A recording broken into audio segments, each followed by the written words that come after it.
up, guys? My name is Eris. Welcome to my YouTube channel, ErisAtelierLagos, where I talk about bag making, bag businesses, and everything in between.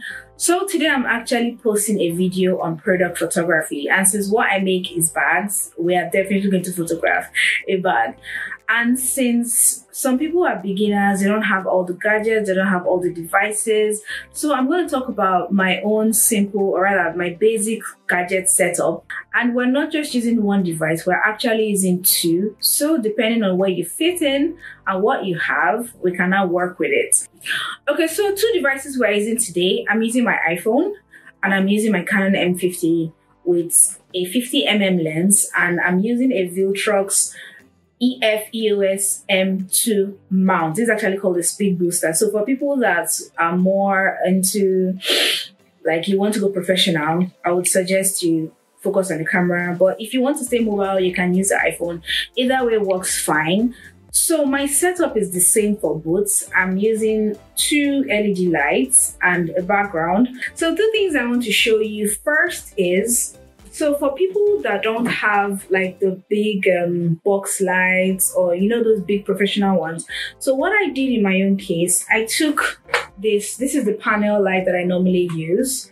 So what I did is, you can actually get this online. For people in Nigeria, you can check Jumia, it's actually there. So what I did is, I now went and I Googled lights diffuser. Let me shift back a bit.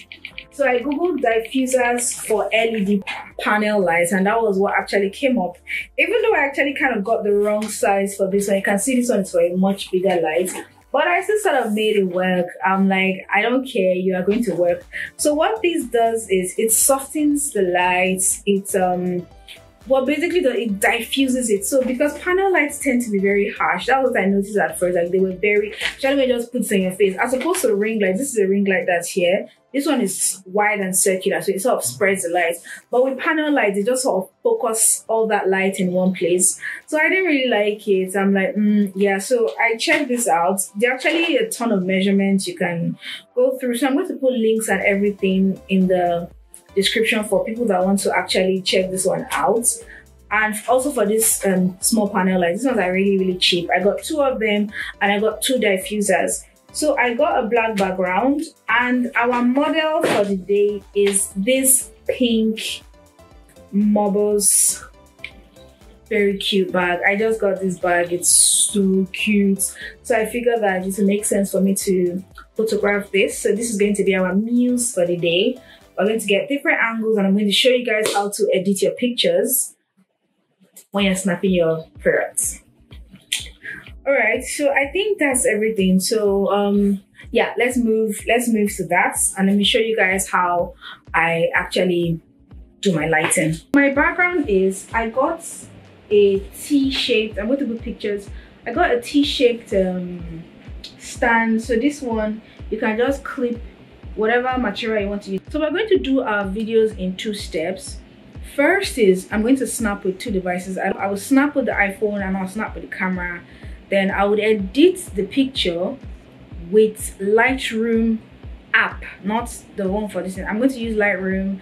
There are a ton of apps you can actually use to edit your pictures though. So Lightroom is one of them. Lightroom is one of my favorite because I'm already used to working with Adobe. So, and for my camera, I'm going to use, I'm thinking Photoshop. That's like the easiest one for me. You can also use Lightroom. You can also use Adobe Lightroom, but I'm already using Photoshop, and there are plugins. There's a plugin I have that has like a Lightroom thing going on. So I'm going to do the two of them. But first, let's snap pictures first.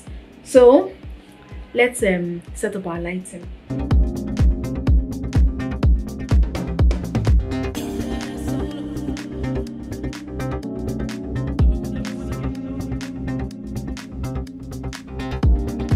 So after snapping my images, I'm actually using the Adobe Photoshop Lightroom app to edit my pictures. And the cool thing about this app is that it actually has a camera function inside it too, so you can snap your pictures and edit afterwards.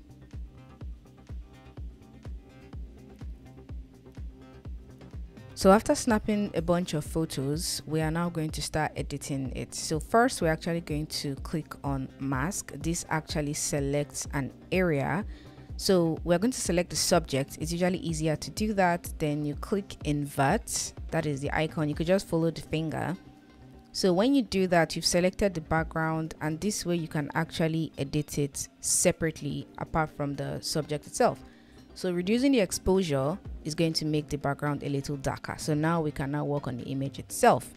So I'm going to increase sharpening to 16. We move to effects. I'm going to scroll down and increase the clarity and reduce vignette. So you can just follow the screen and watch what I'm doing. You don't have to follow this particular formula because the color of your bag and the color of your background is going to differ.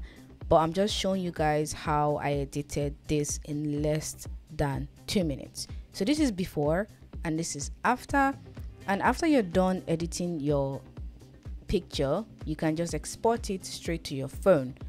So that was really quick. So now we're going to do the one that I use my camera to snap. This is the picture I use, and I am using Adobe Photoshop to edit it in my laptop. So this is the image we're going to do. And I actually have a habit for following the same formula, which is working on the background first before moving to your image itself. So we're using the same formula we just used, even though for the phone it was very, very quick, but this one is a little more technical. So we have to now select the image itself. So I'm using the magic select tool, and I'm just going to click all over the picture as many times as possible until we have that outline going exactly around the image itself.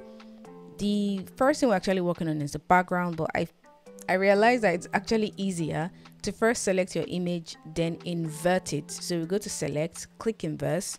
So now we have selected our background that I want to work on. So I'm actually using the camera raw filter, or Ctrl+Shift+A.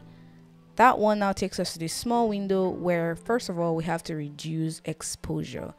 You don't have to use this exact number. Your camera could catch more light or less light, but you just have to keep going until you have the certain darkness that you want. You don't want it too dark. You want to have some reflection at the bottom, or it's just something I wanted. I didn't want my thing to look too cropped out. So now we're going back to that same window, the camera raw filter, and because the pink looks really hot, so I want to work on that. So I reduce the exposure a little. I'm going to reduce saturation. I don't want it too hot. I'm going to reduce vibrance just a little bit. So now we can just tweak some more things. We're going to reduce whites, blacks, and okay, this was looking too pale, so I think I reversed the vibrance setting.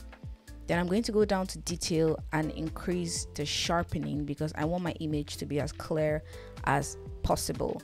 So I'm reducing the temperature because I felt the light was too warm, so I'm trying to counter that with the temperature of the bag itself. So this is what it looks like. It's a little toned down. The background is a little darker, but the bag itself is a little toned down.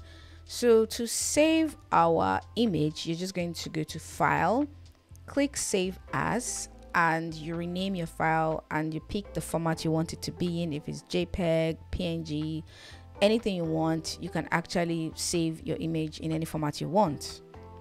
So this is what it looked like before, and this is what it looked like after. So for product photography, the goal here is to make your image look as good as possible without falsifying anything on the screen. So thanks for watching my video today. I hope you learned something. Always check my other videos if you want to learn more about bag making and bag businesses.